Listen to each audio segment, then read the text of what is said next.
sure you're in view. All right. All right, cool. Hello again for another episode of the Achievement Success Podcast. Here with your host, Adedire and Tom Meffler. So Tom, what's up, man? How have you been? Honestly, this has been tested. The last 2 weeks has been this is hopefully the busiest time of the year for me throughout my season, throughout the whole year. So it's definitely been a mental test, especially the last 2 days because we're recording this podcast. This is Sunday of Memorial Day weekend. Yeah. And we had a soft opening Friday. We had 5 out, 6 of our pools open. Then yesterday was the official grand opening. Wow. So in the morning, there was some growing pains just for opening day, like little logistical things, but then later on it settled in, something else popped up, but we're here and we're in it. I'm just blessed. I got really good staff and team, and everything is rocking and rolling now, and I got to get through today and tomorrow. Maybe the weather will help me. See, I'm the opposite. I want the rain. Yeah, no, I know what you mean. Yeah, Tomorrow it's supposed to be raining the whole day. I can't wait. So logistically, that would actually buy you some time, right? Oh, it's a beautiful thing. It's actually like a washout. The pool's don't open. My staff isn't there. And it's just a very good thing. One less thing I have to worry about. But if it's light rain, they still might have to go in. They still have to go in, but there might not be much people going in. Though. Versus today, I'm working at a club today that's gonna have 600-700 people there. If it was raining, you might only get 150 people. So it helps bring down the traffic. Why are some people so adamant in getting out their house, man? It's stay home. I don't blame them. I mean, yeah. They want to go. So they'll still go in the pool even though it's raining. As long as it's not thundering, they'll still go. Wow. If it's light rain, people still go. I mean, I guess it's their country club membership. They want to use the country club. 100% want to get the kids out of the house and get out there. So very interesting. I want thunder, lightning, torrential downpour all day. And tomorrow, that's kind of set to be the case, right? you're like, don't ruin it for me. I mentally go in that it's not gonna rain. Yeah. Because you hope 100%. I hope it does, but you hope it absolutely pours. Because I used to weigh heavy that it's gonna rain and ready to get okay, I'm gonna have a lighter day today, but then it would change. So my thought process is okay, it's a normal day, just normal as it is, and then if it rains and it's bad, bonus. But then otherwise I'm not upset. But then you'd have to open up Tuesday, or no? No. Because they're back to work, school, all that. So then you'd have to start till Saturday again. So if technically Friday. So technically, if it pours tomorrow, I'm probably gonna go I gotta catch up a lot this of week. Work. Yeah, this week you get to catch up a lot of office work, but your week looks drastically different. Oh, 10 times different. We do have pools open. We have one pool that's open full time, not full time, but open from actually 2 pools from 12 to 7 during the week, and we have other pools that are open after school. Yes. But I mean, from what it was the last 2 weeks, where it was just nonstop, 12, 16-hour days. Yeah. Now it's gonna probably be a lot less. So I'll definitely have more downtime, hopefully, because again, sometimes for me at least, I have an HR guy, but we're probably gonna work the first payroll is the hardest because I have 100, 150 new hires. So I have an HR guy and he's been working great and he's been amazing. Shout out to my guy Kevin. But I still gotta probably assist with that. The first payroll is the hardest. So probably Tuesday, Wednesday, working on that payroll. Once I get that first payroll under the belt, then it gets easier. Yeah. Because a lot of kids worked this weekend and their ADP wasn't working, they weren't able to punch in. So it's working logistically, making sure that first one is going. So it's more, I guess, again, different hat. Versus it was more physical hat, then it was inspection hat, then it was logistical hat. Now it's HR hat helping my get that first payroll. So do you feel like it was stressful when you were doing the inspections and stuff like that? Not as bad as it was in years past. I did a better job planning and I started earlier. So we were more prepared and we weren't rushing as much as we usually do. Yeah. But it's still stressful, without doubt. But everything, all our pools passed, everything was inspected properly, and everything was ready earlier, but stuff happens. I mean, when you have so many moving parts and water running 24/7, stuff leaks, stuff breaks, it just comes with the territory. So there was scrambling here and there and getting everybody's supplies because our managers are still in school, so it's not their full-time job. So they're coming after school to pick up stuff. So it's just getting the hardest is getting to the first weekend And then after that, it's kind of not as like, and then getting that first payroll, and then it's kind of like a little bit of lulls until we open full time in June. And then once we get to June, July, we're rolling, and then the next test is end of August when all our college kids go back, and now the high schools start even earlier. So it's a logistical thing of these pools are open till Labor Day weekend, but some schools start before Labor Day weekend. Colleges go back, so it's usually the 2 weeks prior to Memorial Day, and then the last 2 weeks before Labor Day. Those are like my crunch times, but different type of crunch. So in times past, worst case scenario, I mean, you mentioned it, which is unfortunately harsh reality now. Schools are starting earlier, and obviously kids, I'm assuming most of your lifeguards, majority of them are probably athletes. Yep. So they probably even have to go back for fall sports a little earlier. Like football and stuff like that. So, you know, in worst case scenarios, other than the support that you would render, because obviously your dad was kind of like the forefront when you were in high school, as long as you can remember. Was it that you just covered more pools as lifeguard, but what would you do to fill in the gap if there's a lot of kids that just kind of dropped out, or they had change of mind? They're like, oh, you know what? These last 2 weeks, I kind of want to stay home. I don't want to work. So usually, we have to throw a lot of incentives out, like money incentive, like monetary, like bonuses, or we hire like older lifeguards and we pay them a lot just to get the pool open. Luckily, the last 2 years we haven't had done this, but like we're gonna do abbreviated hours. Like, hey, we can't staff your pool. Say for example, high school starts like say August 25th, Labor Day is the 2nd.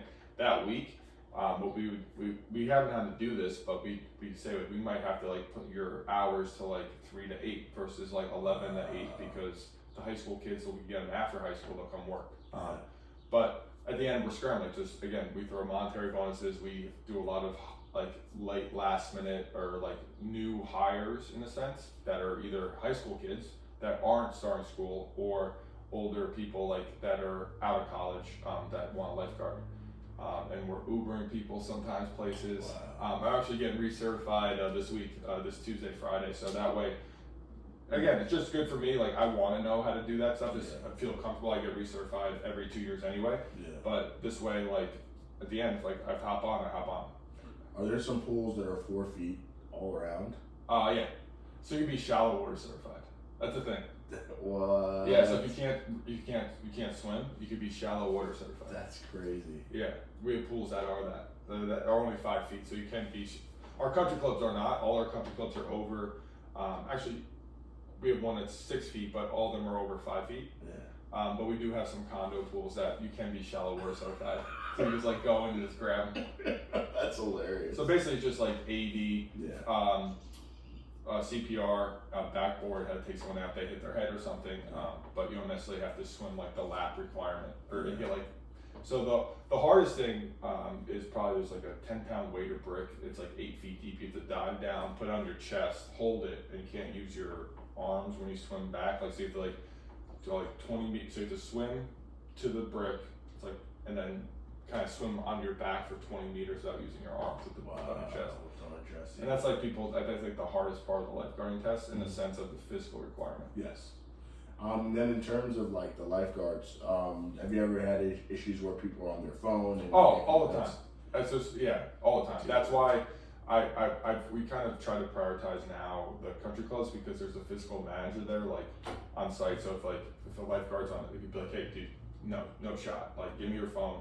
Like you're not doing that. Versus at a condo pool, they're usually one guard pool. So if they're by themselves, they have no adult supervision. So that is something that we fight because again, we're all always on our phones. And it's Are they allowed to have a book? If no one's in the pool, yes. Okay, got it. If people are in the pool, then you cannot be distracted at all. Yeah. But if no one's in the pool, I have no problem. If no one's in the pool, you could be, on your phone, you could be reading a book, but as soon as someone touches in that pool. Touches the water. And it's hard to know if someone touches the water if you're completely engrossed in your phone too. Yeah. And that's why no headphones, so you could hear them go in the water. Got it. Yeah. But at the country clubs, when they're on stand, no phones at all. No phones at all. No, it shouldn't be, because you're jumping in, you're going to have your phone on you. That's true. You're right. Yeah. That's wild.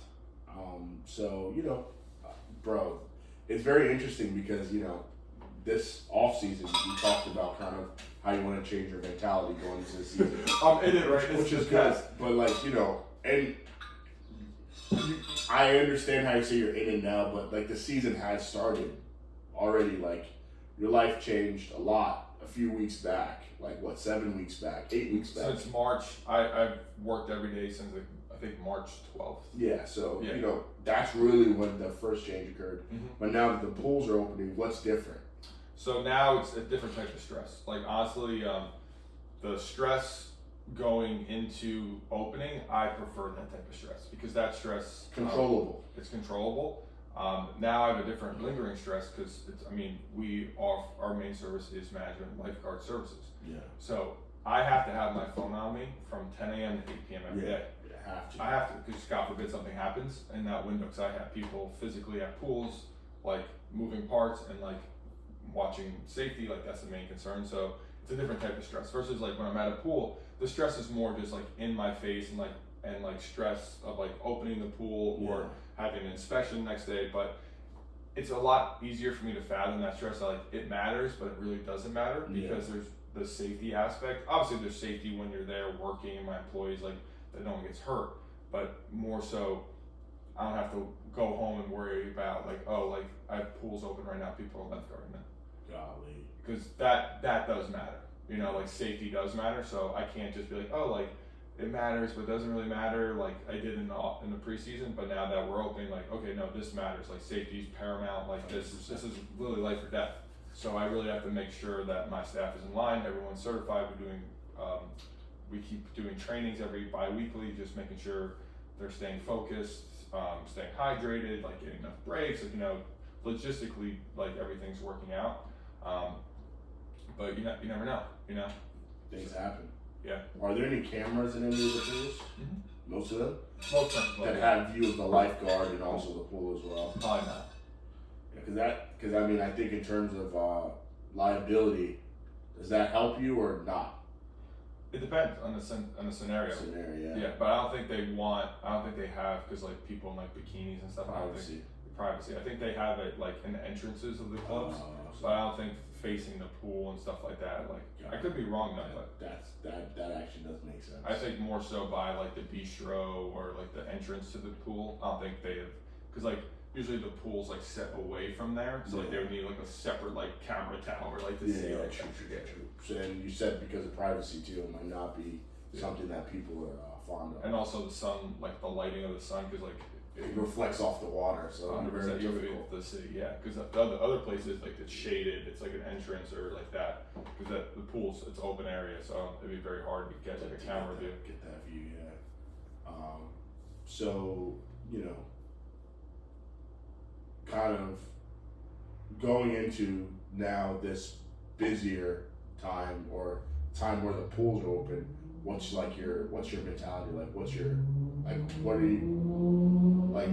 how's your mentality changed towards this whole season? Because you mentioned I think weeks ago you were you said something to the effect of you wanted to change the story of what pool season was. So what are you noticing now that the pools are opening about that mentality towards the pool season? I really got tested. Honestly, last night and yesterday was a very stressful day in different aspects that I wasn't necessarily prepared for. It was more, I guess, I'd say kind of HR related in a sense, with two separate scenarios, and it was I had a lot going on besides that. It's opening day, there's little hiccups here and there, and then I had two kind of things kind of blindside me that I was holy crap, I wasn't, and so you can't, pretty serious things. Very serious. You can't ignore them.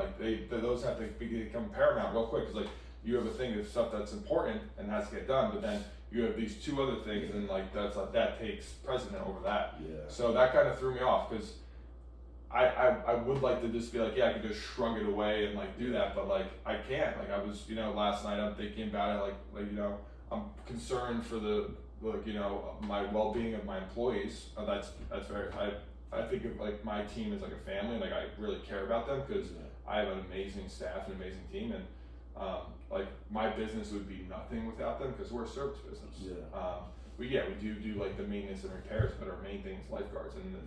And if my people are nasty, rude, and don't respect me, and like they feel like I don't care about them, then why are they going to be at a country club and people are going to be snooty, like nasty to them, and they're like, oh, Tom doesn't care about me, so they'll be nasty right back. So like 100%. I'm blessed that they care. So I do care about them, and like it goes beyond, and like that's a fine line we walk to. It goes beyond just me being their boss, because like a lot of them were my teachers, a lot of them were my coaches. Wow. A lot of them I've known for 15, 20 years. They've been with my dad forever. So it's a great dynamic, but it's also not like a normal corporate dynamic where it's like cutthroat, like all this. Like I know these guys. Like we talk, like I'm friendly with them, So some stuff happened, and like both things were serious things, and it kind of honestly threw me off. And not the first time, but like it's been weighing on me. And like I made full transparency this morning.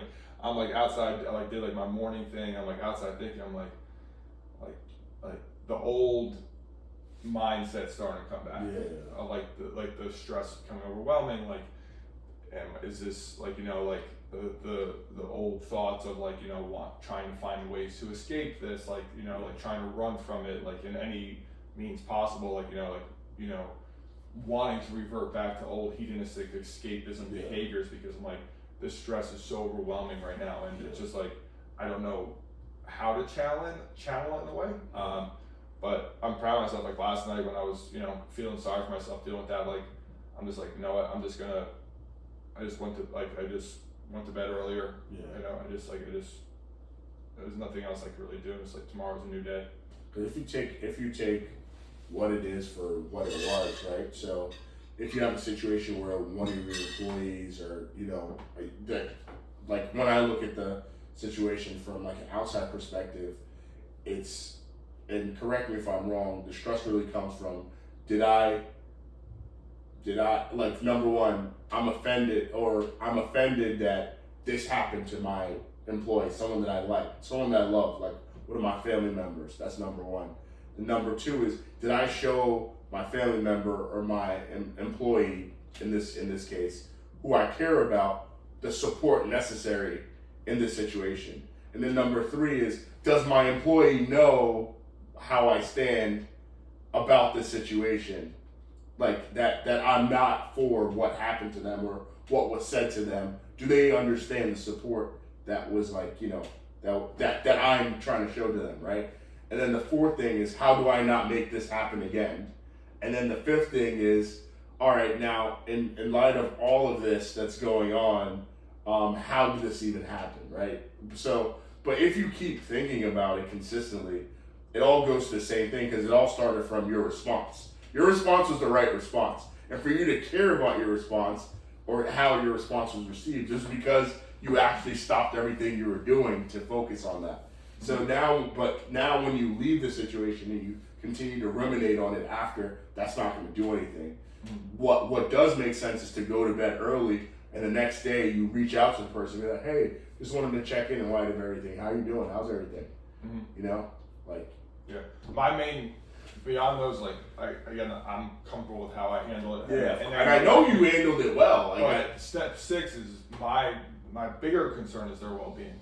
Yeah, of course. That's like whatever this situation, that's going to be a recurring thing, or it's going to lead to something more down the line. Yeah, that's where the stress right now lies for me. Is like, in the sense of, do you feel like they're going to leave your team because of they don't feel supported, or you mean because of what happened to them, you feel like it's just going to take a toll on them and affect their level of service or care in the future? It's both. I think it might have to be we might have to make a switch and logistically move somebody, or it could be the worst case scenario, something happens to that person because of the situation. That's my main thing is that this whatever, because of that situation, it leads to them being harmed in some type of way. So logistically, have you thought of with pools, for example, where it's adult pools where people are drinking, have you considered changing the staffing for those type of areas? I definitely put cognizant of who I put there, like someone who's mature. So you always have been like cognizant of that. Of like where I put people in the sense of like what type of clientele goes there, like what's like how busy is it, like what do they expect, like I can't. So I have like what do they? So even what they expect at the country club? Oh yeah, because they would sit down like. It's not just, that's the thing, our service isn't just like, okay, lifeguards are here and managers here watching lifeguards. No, like, we want the manager to go interact with the members. We want them to, like, get to know the people, like, be like, help clean up not our duties technically, but help like clean up garbage, like do all the stuff. Like, so yeah, it's not just like. Well, what about the lifeguards? There's no expectation for the lifeguards other than for them to just make sure everybody's safe. That's the expectation. But where we kind of go sometimes, so we go above and beyond. Like for some pools, our lifeguards do more than that. We set up people's chairs. We, offer like swim services. Like so, it's honestly club dependent. We're very because we're more like the higher end product, and we're more cookie cutter approach. So we kind of cater each pool. We have a general like guideline for Leffler pools, but each pool has their own specific style. Yes. And we cater towards that. So it's like it's strategic of who we put where because of what that client like demands in a sense. Because especially for a country club, condo pools is pretty much like the same level of service. It's like like that's the main thing. But country club is more tailored to what the client wants. Have you considered like for pools where like people drink like adult pools that you only put male guards there, no lifeguards? That's something to consider. Yeah. But the problem is logistically, it's all the country clubs people drink. Yeah. So. Yeah, it'd be. And the condos, it doesn't mean someone can't drink in their apartment and still go out. Sometimes it's worse. And it's even worse because they're alone. The lifeguard's alone, so that it's like, bro, that's tough. Even worse. Yeah. So I can understand. You've had situations where like at pools last year, like where like a lifeguard, female lifeguard's there, and like at a condo pool, and like a guy comes kind of like. Yeah, from harassing her or like just being persistent, and she had to leave. That's crazy, man. And so that's the thing. It's that you just can't. It's inescapable in a sense. Because again, as I realized, because like it's the pool side of things, like the chemicals, simple. Maintenance, repairs. For cut dry. So many gallons, you put this much chemicals. If there's a leak, A plus B equals C. It's just like that. But when you get people, that's what turns everything. And and that's the thing. I'm lucky. Again, I have an amazing team, amazing staff. It's not even my staff. It's not even my people. It's just like it's the other. It's majority of the time it's the other people at the pool, which is either the residents, the members. People who are in the other staff, like there's just this thing. It's just when you have so much people, it's just stuff happens. So my thing is like I just make sure, hey, we have a zero tolerance policy for any type of harassment in any form. We have a zero tolerance policy for any belittling, like hurting anything, like from internal, external. Like I don't tolerate that, and I let them know that, and I just support them and let them know that I care and I'm there for them. Yeah. And that's the best I could do. And also I just make sure that if something does happen, I talk with the general manager, it's addressed right away. It doesn't it's not just gets pushed under the rug. I just we tack it head on and we make sure this is not a recurring thing. Because another idea that I just came up with, the issue is logistically, number one, logistics. And again, these are all things that I'm thinking of. It's not for this season, it's just implementing in the future. It's, given the fact that we just not even identified, something that's very obvious, that people are the issue most times, not your own staff, are like, I'm sure there's training to prepare the pool lifeguards and things how to deal with people. But the issue is because the staff is seasonal, it's like, how soon do you start that? Like, like if someone decides to want to come on board, like, is it that a week before pools open or 2 weeks before pools open, you have some kind of powwow where like I don't know, I guess it's weird to invite people to your backyard, but like you invite all the people who are going to be working there to like have a short PowerPoint presentation to kind of like, I don't know, talk about things that people encounter and how to kind of break it down, because I feel like it's inescapable that things will happen. But at least that would be a little bit of putting like, hey, if you're in a situation that so and so happens, like a threat's made to you, or like you're being harassed in the pool, or things of this nature, this is the procedure and guideline to go. Like, this is what you need to do to keep yourself safe. Kind of like before that, even though they'll brush it off, at least like there's at least some kind of like support of that before. And then now it's the question of how to incentivize them to even show up to something like that. So could it be like, oh, like, because this is the way I look at it. Like, if every season there's going to be this ADP thing where payroll is going to be an issue anyway, is it possible that day that you pay them for like the 4 or 5 hours, so it's number one, you check off the ADP thing, but again, that's a cost to the company. It's like, do you check off the ADP thing by having that educational HR like prevention? Because we have that at work where we talk about like robberies or things, what to do.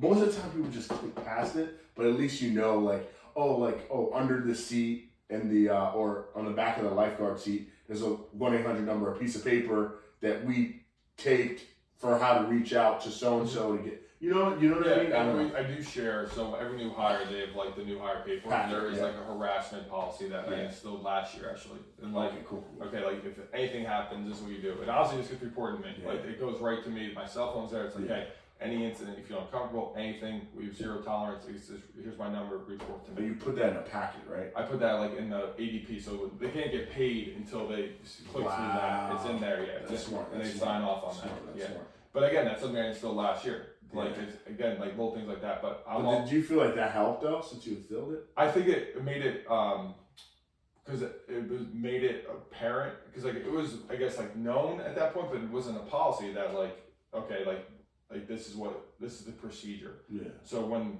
this incident happened Friday, I was notified that night. Oh, okay. So it did help. It did help. So they know, like, okay, because I wasn't like, who do I contact about this, whatever. Yeah. It's like, okay, it says contact Tom, and so I got called 9:30 at night on Friday, and I addressed it right away. Yeah. And so But that technically should have got, because you have an HR person. But that's the thing. At the time, you didn't have an HR person. I didn't, but I don't know. For right now, I still want to deal with it. I understand, but I'm just trying to tell you that's why you have an HR person, though. Yeah, it would go to him and then it go to me. Yeah, because the HR person would be able to, you know what I mean? Like, I'm just saying, like, that's a buffer as well. Yeah. Because you have other things that are pressing. I mean, no, I'm just saying that, like as a friend, like you have an HR person. That's what the HR person is for.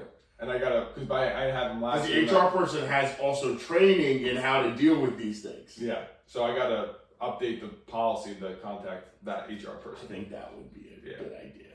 Because it was Because it really was like, because although you do wear the hat of an HR person, like you're not the HR person. Yeah. But the HR person handles payroll.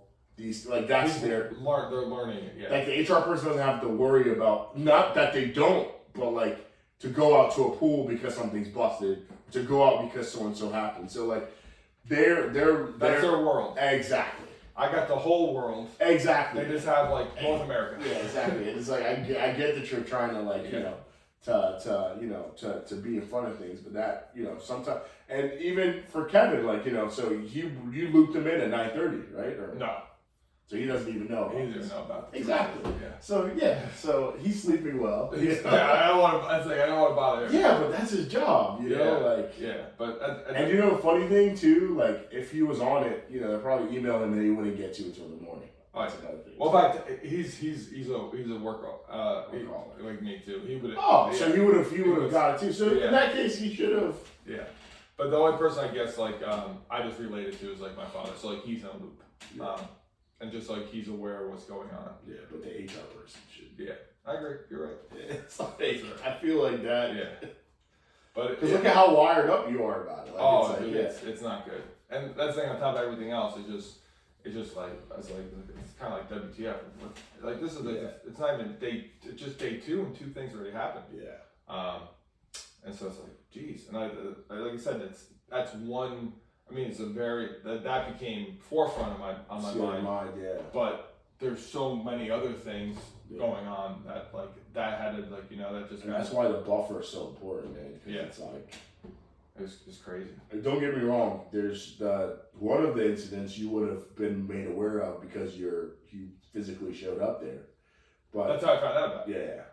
Yeah, so just happenstance that like that happened 30 minutes before I got there. So it's not that you're going to be completely insulated for these incidents, but it's good to have somebody to do that. So in the event, okay, you're there, you're like, hey man, you're there, and you found out what happened. You just call Kevin like, hey man, I just want to bring this to your attention. This is what's going on.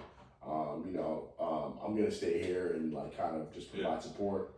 But Yeah.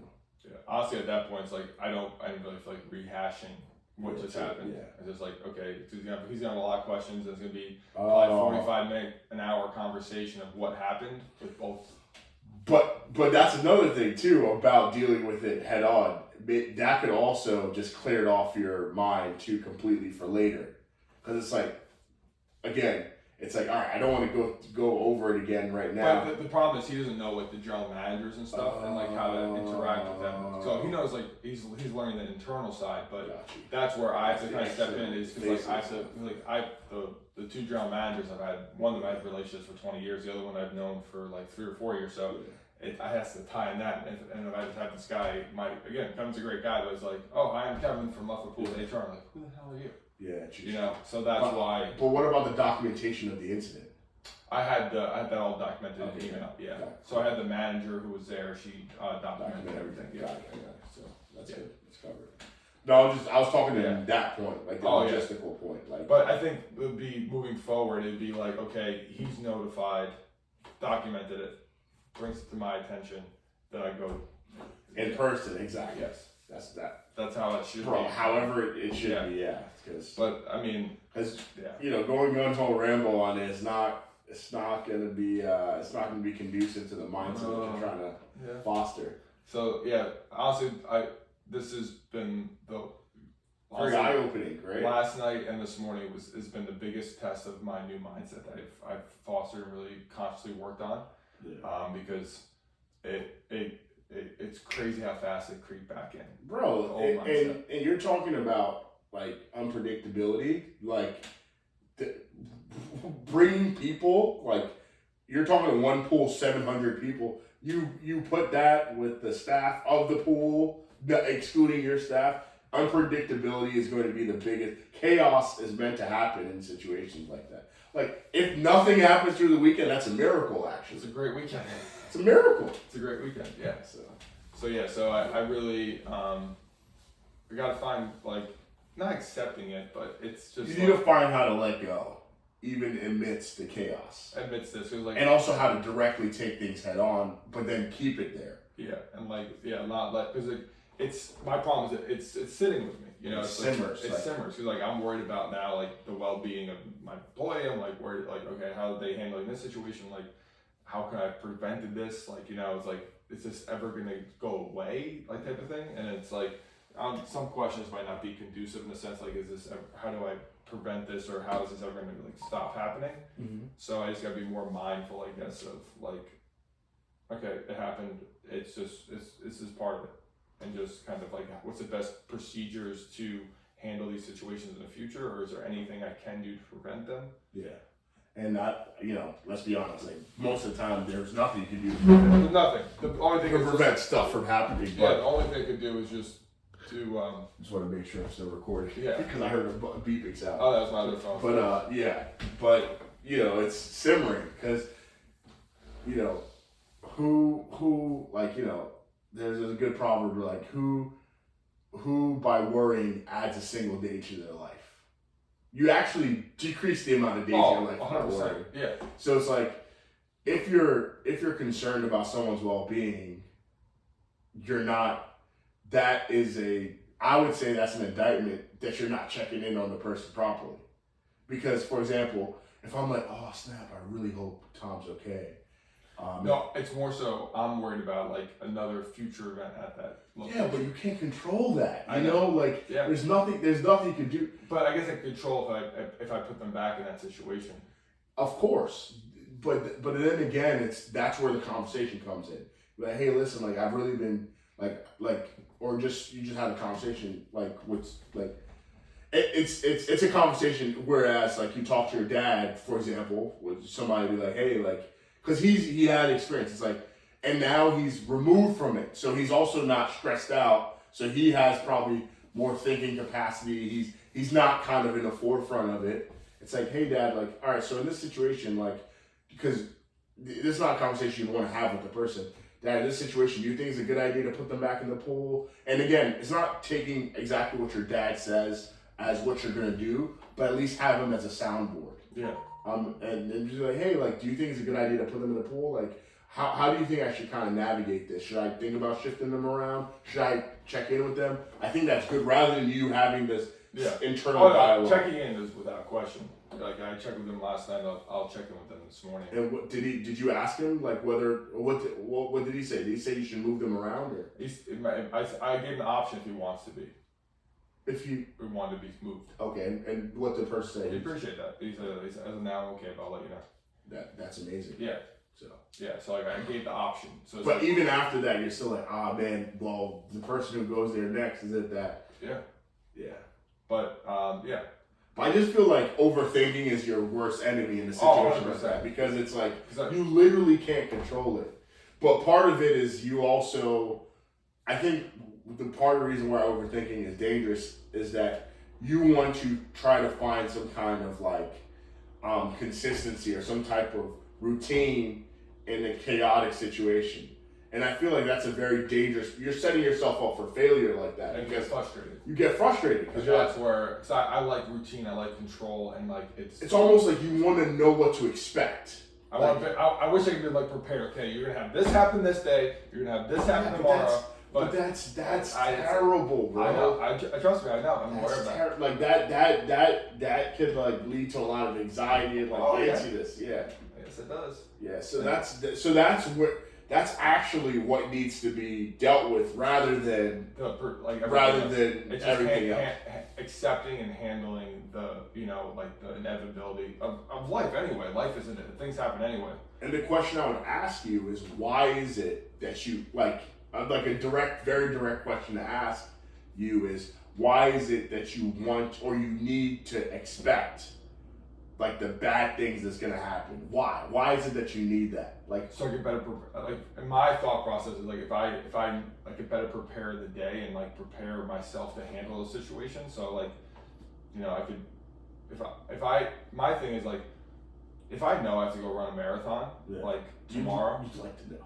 I'd like to know, like versus like I find out 5 minutes before I have to run a marathon. Yeah. That's kind of like what I look at. It's like okay, if I know like I could mentally if you give me like 24 hours, like okay, tomorrow is going to be 18-hour day. Yeah. This is what's going to be, but I know that going into it, I'm cool with that. You know, if I accept it, that's the way it is, and like that's I think what changed my framework around, I guess like the preseason and stuff, and like change of stories. Like I accepted that, like it's going to be hard, it's going to be tough. I'm going to work a lot. I'm not going to have downtime. I'm not going to, really have a day off for the next 10 weeks, but I'm gonna make the most of it. I'm gonna be outside working, I'm gonna meet people I'm working with, I gotta use my strength, I gotta do all the things, but I've mentally accepted that it's going to be tough and strong, like hard and all this stuff. Yeah. And I catch myself as like, even when I try to make plans, like even like the last 2 weeks, like I try to make plans to like hang out with like a friend or something at like 7 p.m.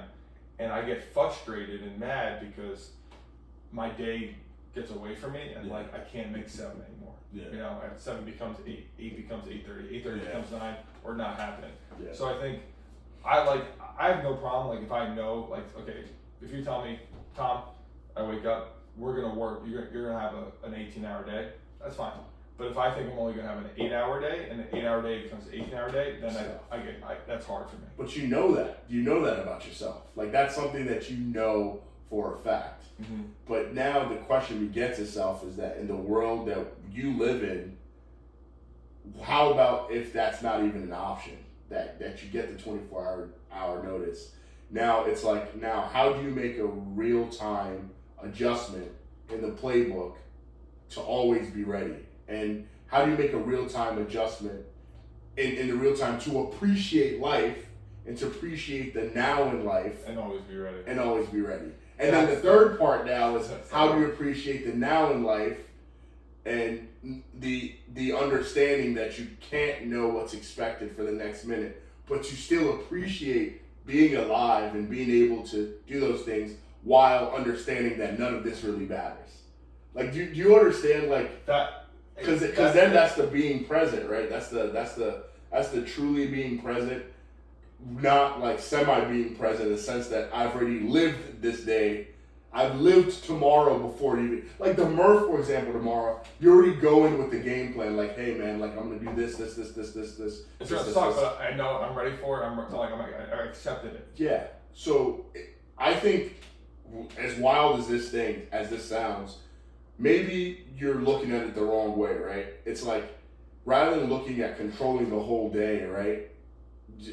Maybe the first step is like, hey, I know tomorrow I'm gonna wake up at 5 a.m. And, well, guess what? That's the only thing I can control tomorrow. Everything else is in God's hands. Or everything else is up for, I would say for me it would be everything is in God's hands, because that's just the truth. But like, everything else is like, I have no control over. Like, you know how they say control the controllables? It's like the Navy SEAL approach is like, all right, bro, if I have a 6-man team and we're going in and we're trying to get a high value target and escape, the only thing that I can control is that before me and my men go in the car for the convoy, we do a weapons check. We make sure that everything's locked and loaded. Everyone has a helmet on. Everyone has their vest on. Everyone's like prepared. Like everyone has all their gear. Mm-hmm. We enter the vehicle. We already know our strategy. We know who's breaching first. We know who's doing security in the back. We know who's going to get the target and come out, right? Like that's all we can control. Now, the amount of force that we're going to be met with, we prepared for 12 people to be there. If there's more, we can't change that. And then, so basically all we can control is the entry plan and the exit plan. Making sure that even when we have the target or like the high value person or person we're trying to retrieve, that we're not so excited that we completed the mission that we're not doing security on the way back. We can't control if there's an IED on the road. If that happens and the Land Cruiser we're in blows up, like, well, we have to like adjust. But we can't like now go in a 6-man convoy with 4 cars because that's not like, you can't control that. But you know, if you have that like approach in life, knowing like, okay, all I can control is like, all right, did I go to bed on time? Did I eat well? Like, you know, like. Those are all, and that's why I'm so regimented with that stuff, because like I'm so regimented with like my food, my workouts, my sleep schedule, because like that's the only thing that I can control. Yeah, dude. But I think for me, what threw me off, I think the most the last 2 days is like, okay, so Friday we had opening day, and so my mental, again, this is something I have to work on. Yeah. My mental switch was like, okay, again, crazy day. Like my last call was at like 8:30, 8:45. I'm like, okay, the day's done. You know, all the pools are closed. It's 8:30, 8:45, whatever. So you get a call at 9:30. At 9:30, and that's what kind of shot me up, because like I mentally was in the mood that like, okay, day's done. You know, everything that had to get done, like nothing crazy happened yet. Like, you know, I could finally like turn it off. You know, like not be on. And then 9:35, I get the call. It's like. And that was like a call that even if I was on, I'd be like, whoa. Yeah. But that the fact that like I mentally kind of checked off for the day, kind of took me to a place that if I was on, it would have took me like here. But the fact that I was checked off, it took me like here because like my guard was down. Yeah. But that's the question that you're saying is precisely like in my current realm of life, which is how the business currently is and how involved I am.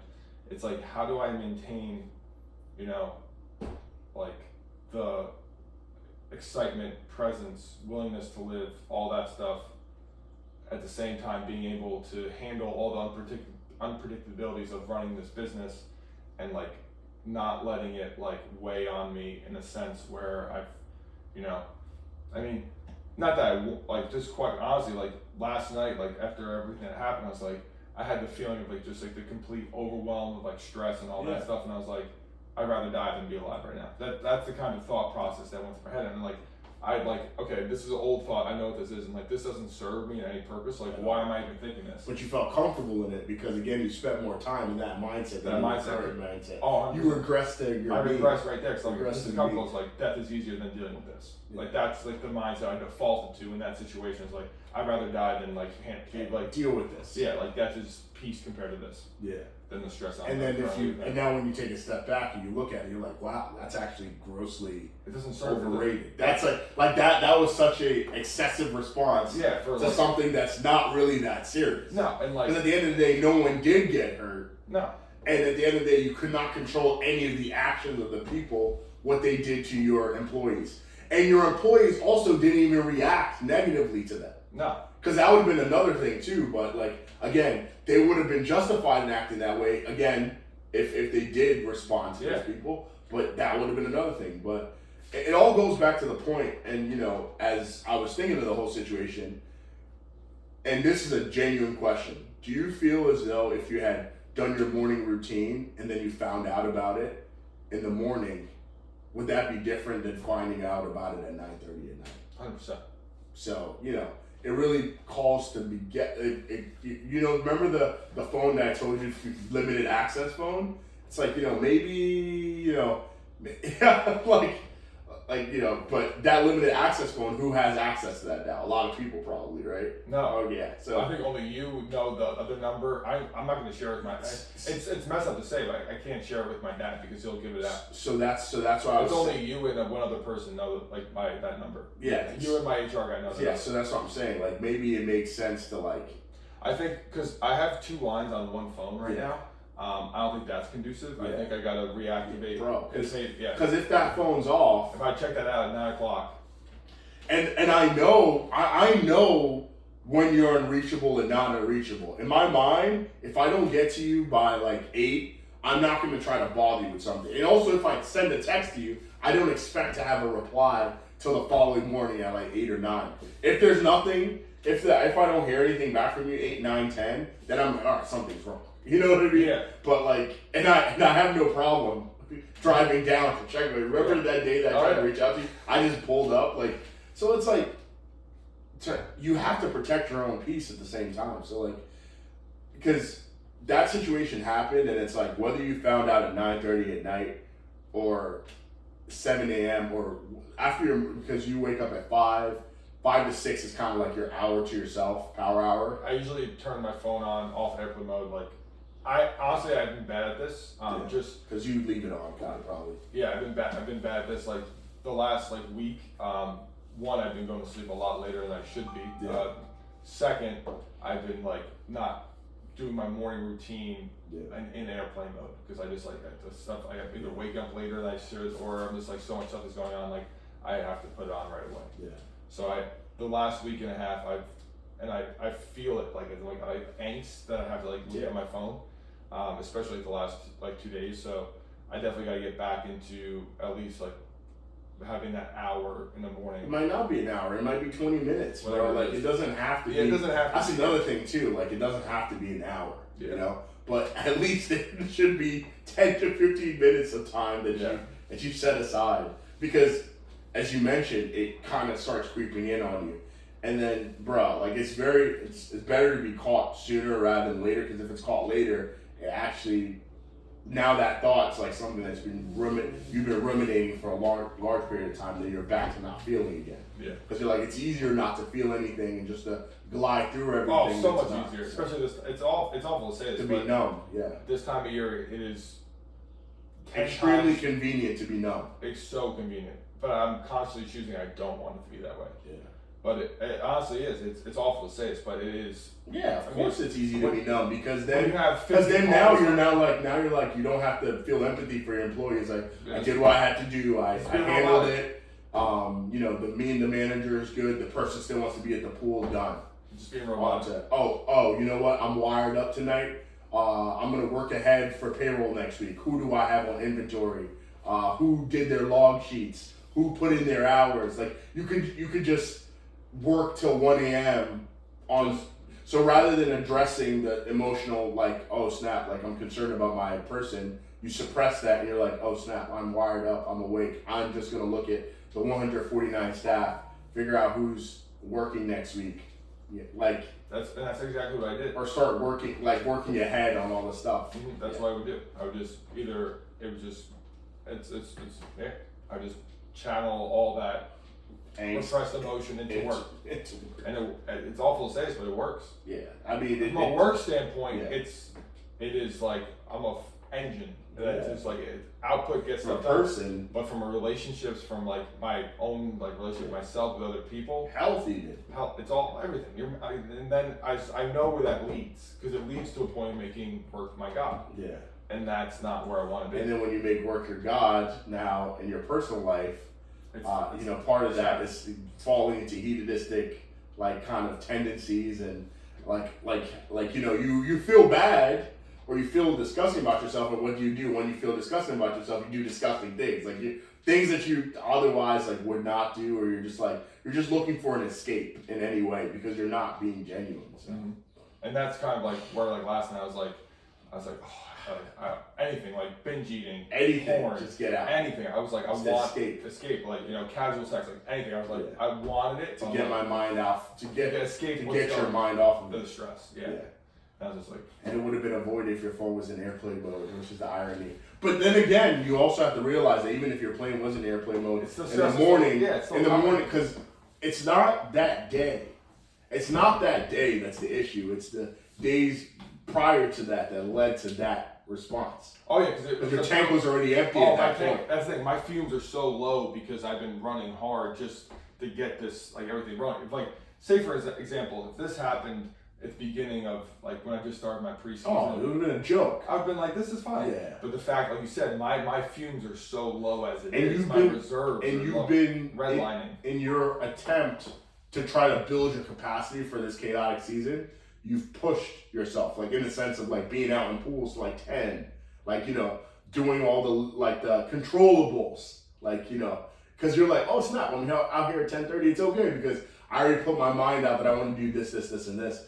But even in doing that, it actually pre-exhausted you for the season. So now you have to figure out how to take a step back and rebuild your tank even in this chaotic season. And that's where I think leaning on your team. And that's I got to even step back is really okay. So we got to do this open weekend, but work on implementing because I'm still getting too much calls and texts the regional managers, the stuff I implemented in the winter. Be like, hey, we're gonna get through this weekend, but moving forward, this is what we're gonna do. Yeah. I'm still getting too many little stuff. No, you contact this person. Yeah. HR goes here. You contact that, and I'm getting better at it. Yeah. But I think once I get through this, I can see it definitely be a better thing. Yeah, and then to your point too, is just relying on your team. These are good people you have working with you. Yeah, it's amazing. How do you now lean on them so that everything works out? Yeah. And don't be frustrated when someone does not show up because that's not your fault. Okay, so in other words, if there's someone that got a pay raise that you spoke about giving more responsibility and they drop the ball, well, a conversation needs to be had with that person. Hey, this is kind of what we discussed, blah, blah, blah. Rather than you being oh man, I dropped the ball. I should have really been on that, and you take more on your plate. Because that is what was discussed. They wanted more responsibility. They got compensated more. They didn't show up. You know what I mean? That's just what it is. That's what you address. Because I just want to let you know that's something that is inevitable as well. Because in you relying on people, there's going to be instances that you pass the ball to someone and they drop it and fumble it. Oh yeah. It's a difference if they drop it and fumble it because I didn't give them the tools. Yeah. Which probably is not going to be the case. It's going to be they had something else going on, and then you move forward from that. Mm-hmm. But don't now overthink that. Oh snap! How can I make their life easier? Because that's not what you signed up for. Mm-hmm. That's delegation is just that, to delegate. So, but you have to lean on the people to do that. So it's having those serious conversations, man. A lot of those calls that you had yesterday.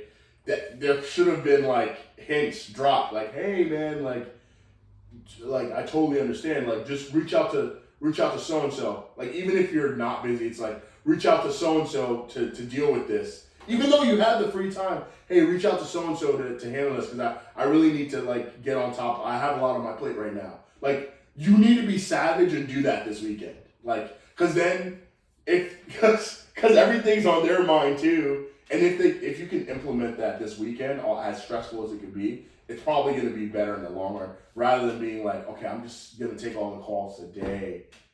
Because a lot of people are going to call you this weekend, more than likely. So, So there's a lot of opportunities to say the same thing of, oh yeah, I understand. Like, just reach out to so and so, send so a text or email.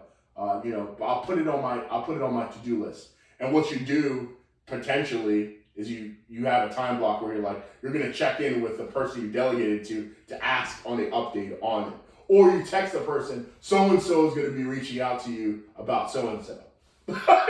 So build up their calendar and also test their capacity because you don't know what that person you put in that delegated task, what they're able to do. So you kind of have to like load them up and then you figure that's what I got. Exactly. It sounds savage, but it's true. But even like I myself. Yeah, I know what your capacity is already. Yeah, and I've tested it. I've worked in that. I know what it is. For your capacity. I know. But you don't know what their capacity is. So you almost have to load them up. As savage as that sounds. Jordan Peterson talks about that. It's like you got to almost like test your limits early and see what you can handle. Because like you can see, okay, can I work whatever 5-6 days a week, 14-hour days? Okay, I can do that. Can I work 15, 16? I can, but then I start something else. Okay, so we go back 14 hours. Like that's the sweet spot. That's the sweet spot. And you need to start testing these guys out. As savage as that sounds. I like it though. Yeah, this is a good podcast, my friend. It's bro. We went deep, but nah, bro. I appreciate you, but like all this comes out of love at the same time because 100%. Again, it's like all right. I say I'm your friend, but it's like if I'm not over here like really trying to figure out how to make your life better, how much do I really care about you? And I understand how much you do care about all these things, but I'm thinking long run. Like a lot of my thinking is a lot of long run thinking. And this is something too that like even me is like I'm thinking like I can't currently like this is what I want. I want a healthy relationship. I want family. And where I am right now, this is not conducive to that. It's actually, I was talking to my friend, this is the first, probably in 4 years, I'm not in a relationship. Yeah. The first, like, preseason and even season now that I'm not in an intimate relationship with somebody. Yeah. And it's like, I realize it's like, oh, this is actually easier. Yeah. And it's like, okay, this is probably not good then if it's, because like I have so much, because all my time, literally all I do is work, gym, eat, rinse, repeat. Like there's nothing else. Like that's it. That's my life right now.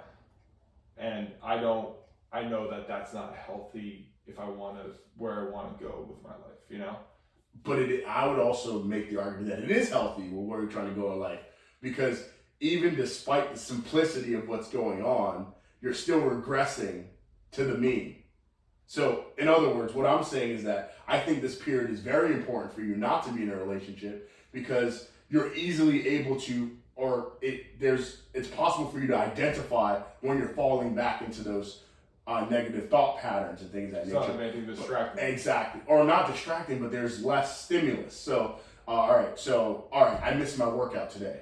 That's something to be kind of annoyed by on top of what you're going through. But now if it's like, oh, I just had an argument with my significant other, missed my workout, and this harassment happens to my employees, it puts more kind of, so you almost have to like, in terms of like training, how like, for example, there's phase 1 in training, phase 2 of the block, and phase 3 of the block. This is like phase 1 of like implementing this thought pattern. So phase 1 it's high volume, it's not that heavy, and the stress is very minimal in the first beginning weeks, and then it ramps up. So look at like this point of your life as phase 1. You identify this is where you want to be. You know that you're capable of going there, but you're not going to start off with like, AD, I was driving and I saw this single mother on the road. She had 3 kids. So what I thought was a good idea was, hey, I gave them a room in my apartment and I'm living with them, while still trying to manage my business. Although I'm not doing anything with her, like I'm like putting myself in a scenario where like I have a family and I'm doing it, like, you know what I mean? You don't have to do that. Like, you know what I mean? Like, because that's not going to help you in terms of preparing for who you want to be. What's actually better is the simplicity of you just going to the gym, you just like controlling what you're eating, and you like having your time to yourself, or trying to find your time to yourself right now. And you realize how hard that is even in the simplicity of it. But don't think like, oh man, this is hard. I'm never going to have a family. No, you will. What you have to do is figure out how to master level 1 first. Because if you can master level 1, now you can be like, oh wow, like I realized that like in weeks where like I didn't have time for an hour, I just did 5 minutes or 10 minutes and it still had an effect in the morning of me doing that. That's actually going to prepare you for when you have a family, because you're like, oh snap, like I'm feeling pretty angsty. Oh snap, when's the last time I had time for myself where I took time in the morning? Because it's actually going to prepare you. So in other words, I just want to let you know that although it feels like it's very difficult on this level, and with how simple things are, or in other words, even though you're not in a relationship right now and things are hard, don't let that frustrate you to think that you can't do this with a family. And then also, don't, because you are not in a relationship, think that you need to get in a relationship to make it more realistic for the future, if that makes any sense. Because I understand. Those are 2 very good points, though. Like, that's dead on. With, like, the one where it's like, don't think you can't do this and be in, like, say, hypothetical family and the kids, and don't think that, like, I have to be in a relationship to do this. Because right now, you're on phase 1 of the block. Just focus on phase 1 of the block. We're in phase 1. Go in and phase 1's kicking my ass. Go in and just. But this is how you're supposed to feel though in phase 1. Because by phase 2, the second half of phase 2, you're cruising. Well, that should be hopefully in June. Like we'll have to get through this weekend and get through today, because just a lot of variables have happened. Yeah. No, I understand. Yeah. And I just wanted to let you know that like you are where you need to be, and it's like it's not things. The timeline that we put in our minds actually not what happens, because you if you've lived your life a certain way for a long period of time, you're just implementing the change directly. It's not gonna make big changes. The same thing as someone who's trying to change their view on food, or like their view on physical fitness, or try to make lifestyle changes. Like, and even in your self-image. Like we had a podcast and you mentioned like, hey man, sometimes I look in the mirror and I still can't believe that this is what I look. But in order for you to have that image that you look in the mirror and you are actually like, oh wow, like this is actually the physique and the habits that I look for. What happened? There was like 7 years of working towards that. There were 7 years where like you probably have had something close to what you have right now in terms of a body, but you did it at one point in those 7 years in a very unrealistic or unsustainable way. Oh, 100%. So like, yeah, that's what's gonna happen with this with this implementation of, oh, one day I want to have my business so that a CEO can run that. Well, I don't know what the year is, and you shouldn't even worry about that, but you need to understand that there is a journey to get there to be that. And sometimes it feels like a yo-yo.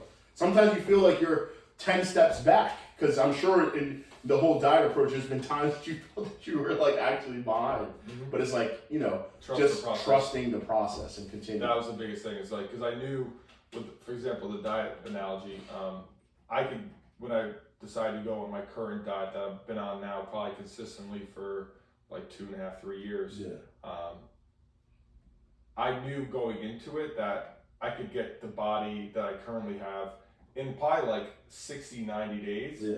But in a short-term, not sustainable approach. 100%. First, I knew if I actually just cut out all the bad food, build up my metabolism, get strong, actually gain a little weight in the beginning, trust the process and just trust my body, like through the process, just eating the same healthy foods, getting to know that, like feel physically good and not so much focus on looks initially, that I'll get to be looking good.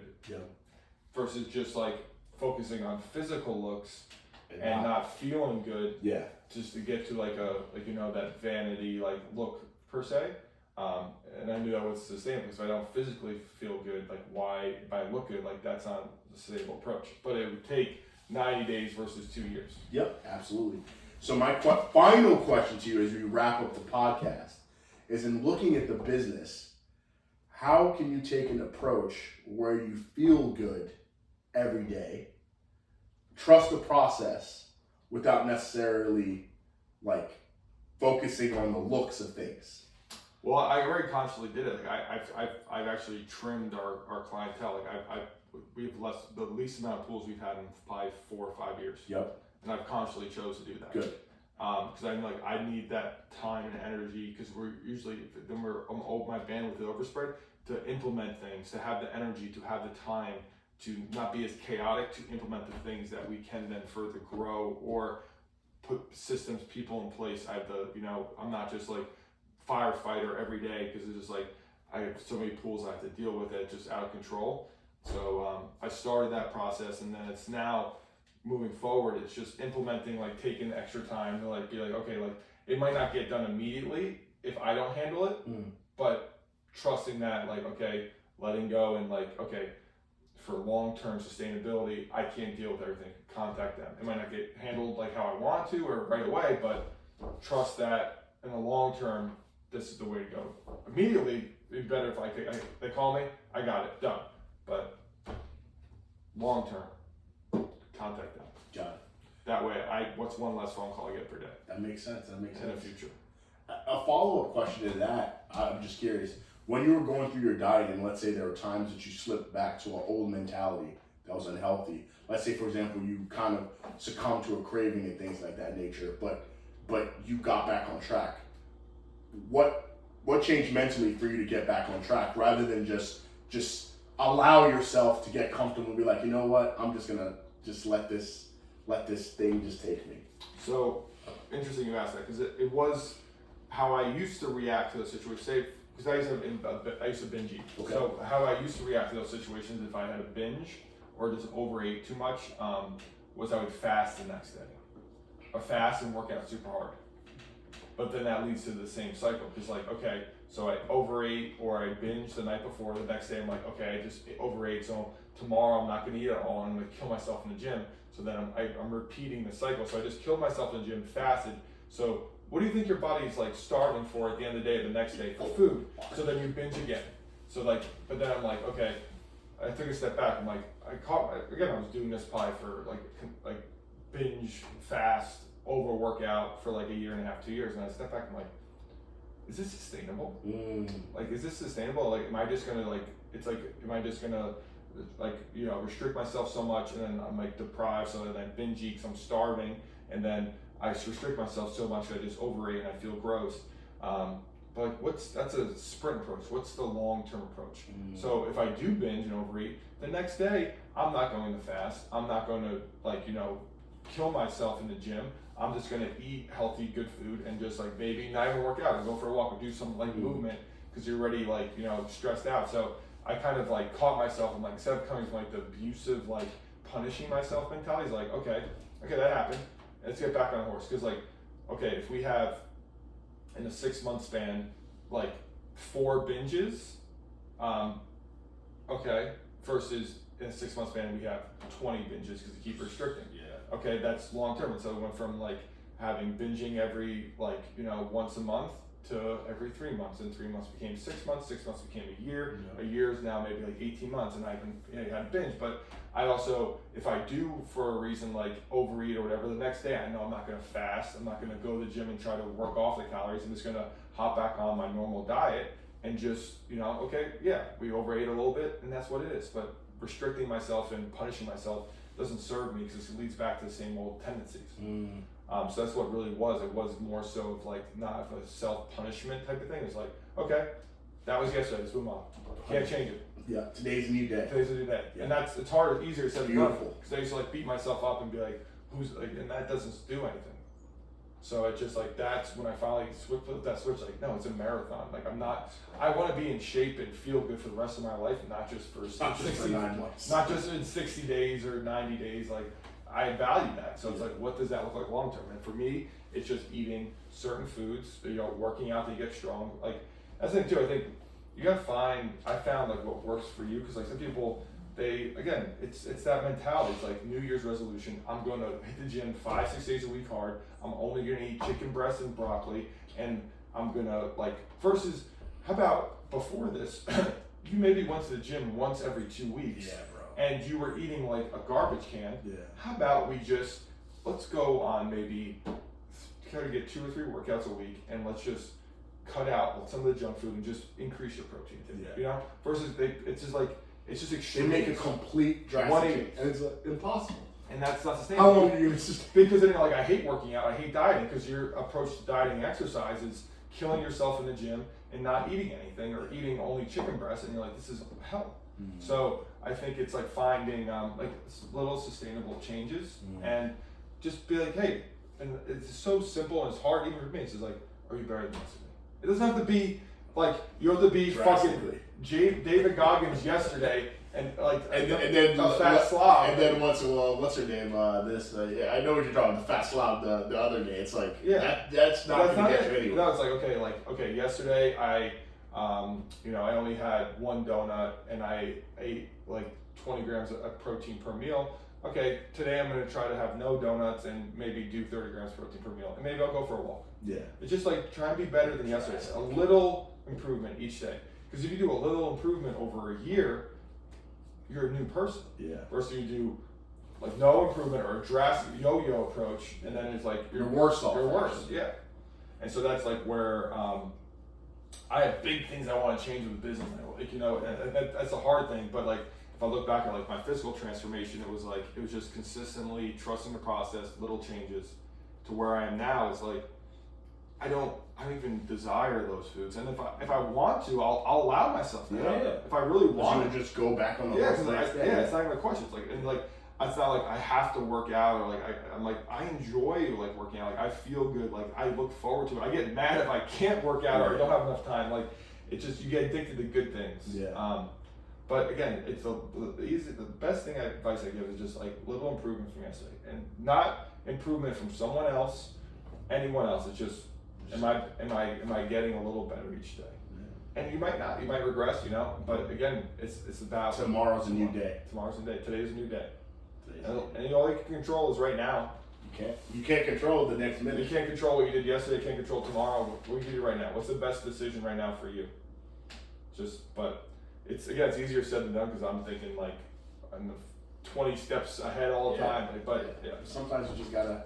That's why friends are in your life too. Yeah, and this was tremendous, and I appreciate. But we got in today, man. We even touched our topic. This is, bro. I love you, buddy. It doesn't matter. This was the topic. Yeah. Yeah. Neither that. But it's good, man. It's good. It's great. But like I said, man, this journey of life is not one to go alone. Like if you want to go really far, you go with people.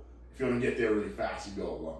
But again, to your point, getting that body in 60 days. It may not be the best thing. It can. I got a lot of things alone, and that was the most miserable I ever was. I got some things I thought I wanted, but I was alone. I was like, this is not it. Yeah. So, because again, at least my viewpoint is imagine being a billionaire, and you have no friends, no wife, terrible health. All the people that are around you are just around you because of your money, or they're scared of you. Yeah. And you don't have your health, and it's what's that for? And it's hard because it's a drug. I catch myself it is a drug. When the business, everything starts ramping, the calls come in, the text, I'm going somewhere, it's a high, but I'm aware of it. I step back and okay, it's okay to enjoy it, the high a little bit, but it's this isn't everything. This is part of it. But what's really going to make you fulfilled is having deep connections with people. Yeah. Having a really solid, intimate relationship one day with somebody, having my physical health, and I could work out. What do I really value? And you know the irony about that? In order for you to have a genuine relationship with someone else in the future, is you have to have a genuine relationship with yourself, and you also have to have a genuine relationship with people around you before you can even have a genuine relationship with a life partner. Because when you talk about intimacy is different, right? You can have intimacy with a friend. I understand you. Like, you know, we have a relationship, we have a connection, we have things that we talk about that we probably wouldn't share with other people, right? But it's like you have to develop that first before you even can, like, 24/7 develop it with someone else, you know. Mm-hmm. So it's like, you know, those were like we're very much so relationship oriented beings, but you know, a lot of time the relationship starts with ourselves. What's your negative or positive self talk, and then it builds upon itself. And if you treat yourself bad, you're gonna treat other people bad. 100%. I think that it goes back to this saying of like don't go grocery shopping when you're hungry. Yeah. And I think for me for a while, honestly, I didn't like the relationship I had with myself, so I was looking outside to get a relationship with someone else because like I don't want to be with me because like me and me aren't good right now, so I want to be with someone else so like I could get out of myself. Yeah.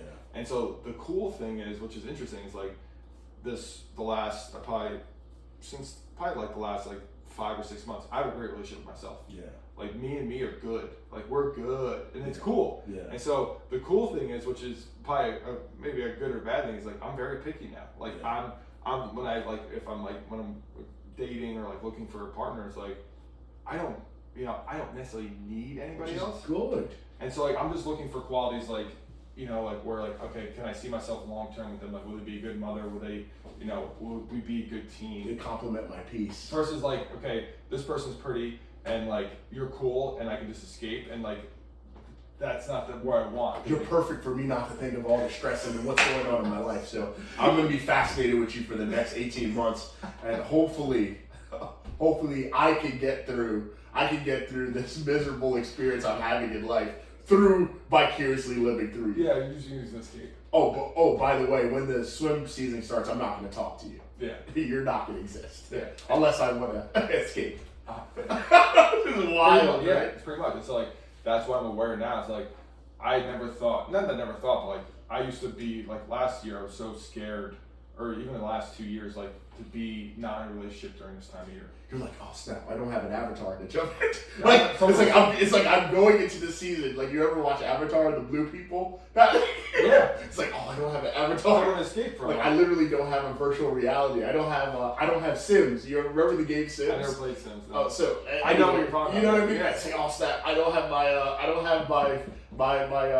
my thing to jump into, my virtual reality to escape. To escape. And again, that's I have an escape action. Go. It's an escape behavior. All of it, again, escaping myself.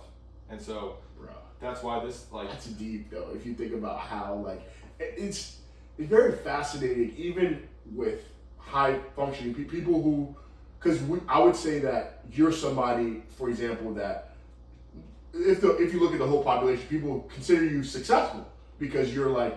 And I'm not saying this demeaning, it's like, you have a home, you're sub 30, you have a business that you're running, you're very disciplined in the regimens that you have in your life, you eat healthy. In many cases, in every parameter of your life, you're above average, significantly above average in the present.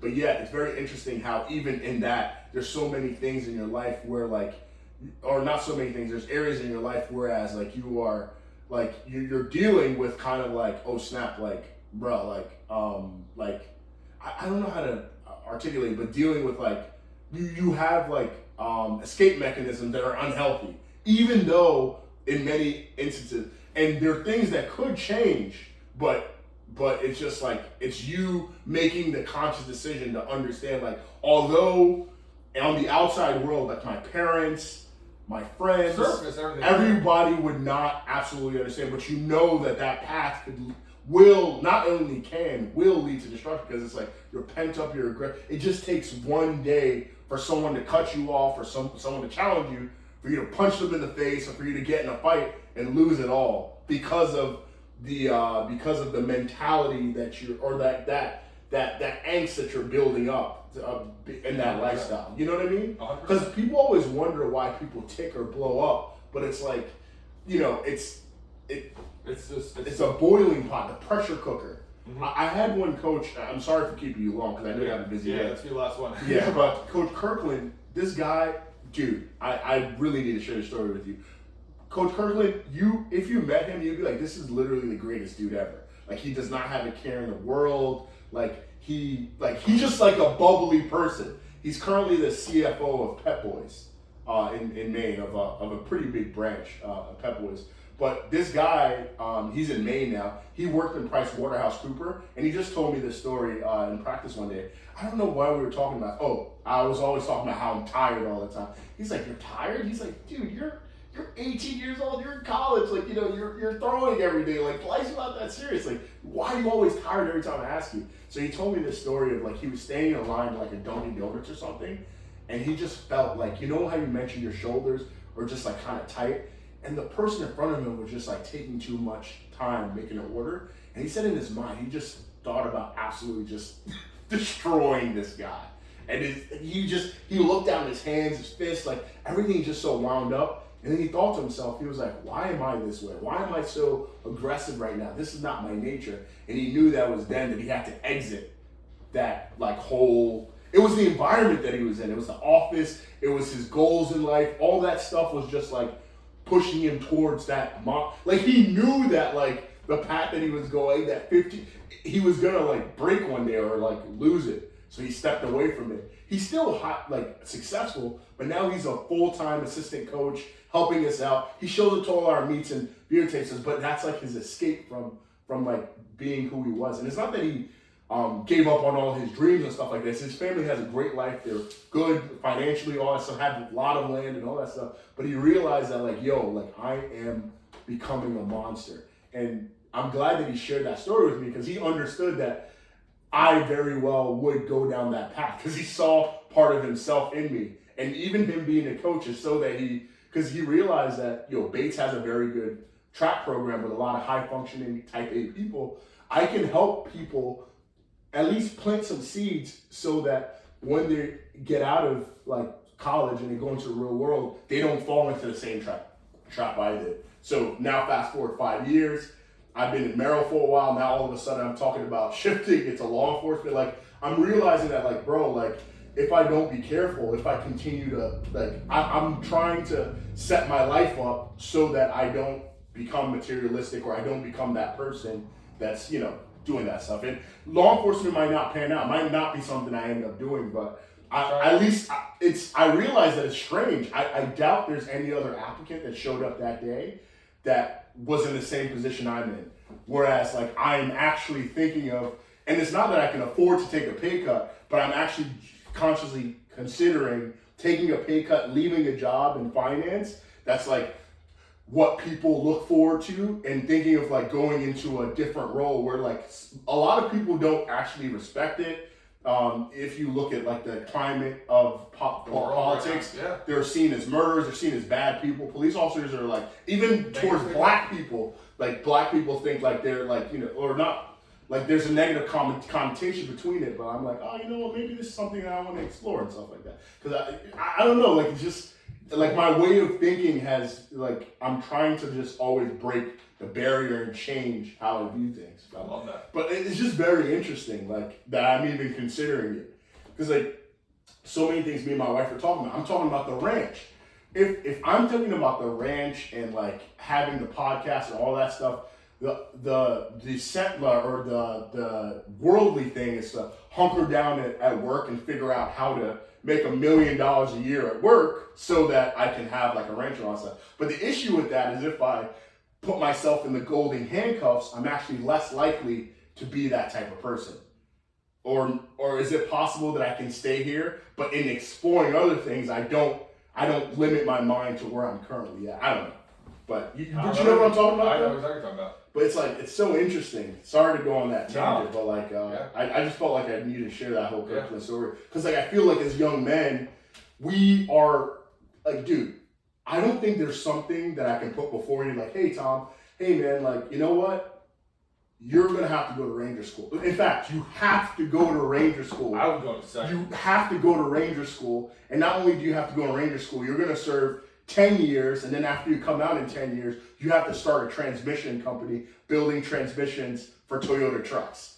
And if I told you you have to do that, you would be like, and I told you, hey man, you have to be the best, you would do it. I'll do it. You would like, if like literally if you were in a cave and like there was no other option in your mind, you would absolutely do that. And I don't even think you need that much motivation. I'd go tomorrow. Yeah. The only reason why I wouldn't do the Marines and stuff is just like the aspect, like just my family, my mom would like. I think that. Of course. But I'm just saying that, like, yeah, if there was no, like, if someone told you that you're not gonna die, like nothing, like your family's not gonna board you, like, you know what I mean, all that, you would just go, like, you know what I mean, like, or hey man, like the only aspect that we want you to do is to go through the training and then also be with the whole intention of you training other people. So you're never gonna go into combat. You're never gonna do all this. You're just gonna be a master sergeant and all that stuff. Like that changes all that stuff. But I just find like people with that kind of personality, we need to be careful because there's nothing that we can't do. Unfortunately, what comes with the skill of being able to do anything is just unhealthy a relationship with self, and which seeps into a healthy relationship with others. And then also it's like, I feel another scary thing is because we're such doers and we don't think anything's not possible, we tend to grow a dependency on ourselves and we don't have a good relationship with God as well. Because there's so much power in understanding that like, I am a creation and there's someone bigger than me out there. It's humbling, yeah. Because we're almost fueling our own pride with our success. And you know what happens? Pride leads to downfall. Because when you have pride in your life, you think you bite on more than you can actually chew, or you feel like you don't need anyone. So when help comes, you're like, literally pushing away help is a form of pride. So it's like, it's good to take in the help, and it's not weak. There's a difference between taking in help and making excuses. Making excuses is like, oh man, like, or being lazy is like, I can't do that. But no, you're capable of doing it, but you understand like, hey, this person too could be good. But anyway, we talked about a lot on this Thanks podcast. for tuning in, everybody. I appreciate you guys for tuning in. We got to kind of get into our day. Oh, I got a day, my friend. I love you, brother. Love you too. Thanks for coming out. Yeah, man. Oh. Bro, that was longer. I kind of extended it.